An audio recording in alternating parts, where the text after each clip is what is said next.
అందరికీ నమస్కారం. విజయవాడలోని డుండి గణేష్ సేవా సమితి వారి తరపున ఈ 72 అడుగుల వినాయకుడు అయితే ప్రతిష్ఠించబడ్డారు. మరి ఈ వినాయకుడి ప్రత్యేకతలు, పూజ టైమింగ్స్, అలాగే మిగిలిన వివరాలన్నీ మీకు తెలియాలి అంటే ఈ వీడియో మొత్తం క్లియర్గా చూసేయండి. ఎంట్రన్స్లో సైడ్కి మనకి వినాయకుడు అయితే ఆ రూపంలో దర్శనం ఇచ్చారు. ఎంట్రన్స్ నుండి లోపలికి వెళ్తూ ఉంటే మనం మట్టి వినాయకుడిని చూడొచ్చు. ఈ మట్టి వినాయకుడి ప్రత్యేకతలు కూడా ఈ వీడియోలోనే తెలుసుకుందాం. మేమైతే సండే వెళ్ళాం కాబట్టి రష్ ఎక్కువగా ఉంది కాబట్టి చూసుకుని వెళ్ళండి. టైమింగ్స్ ఏమేమిటి, ఎప్పటి వరకు ఈ విగ్రహాన్ని దర్శించుకోవచ్చు, ఇలాంటి వివరాలన్నీ కూడా ఈ వీడియోలో క్లియర్గా తెలుసుకుందాం. ఈ విగ్రహం తయారీలో బంకమట్టి, ఇసుక, అలాగే గోనుపట్టాలు వాడి ఈ విగ్రహాన్ని అయితే తయారు చేశారు.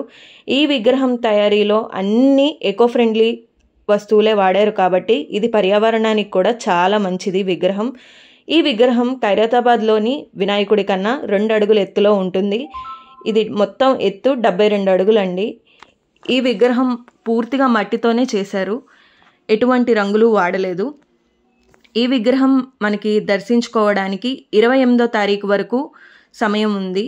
ఈలోపు గనక మీరు కానీ చూడకపోతే ఖచ్చితంగా వెళ్ళి చూసి రండి. స్వామివారికి కుడివైపున అయోధ్యలోని బాలరాముని విగ్రహం నమూనా అయితే మనకి దర్శనమిస్తుందండి.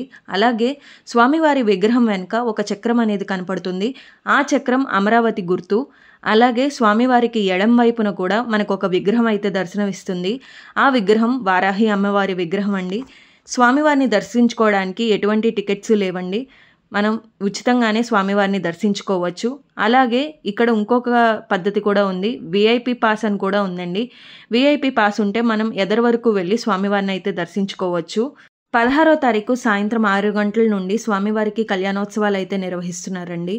చక్కగా కళ్యాణం చేయించుకున్న వాళ్ళందరూ కూడా ఆ సమయానికి స్వామివారి దగ్గరికి వెళ్ళి కళ్యాణం చేయించుకోవచ్చు.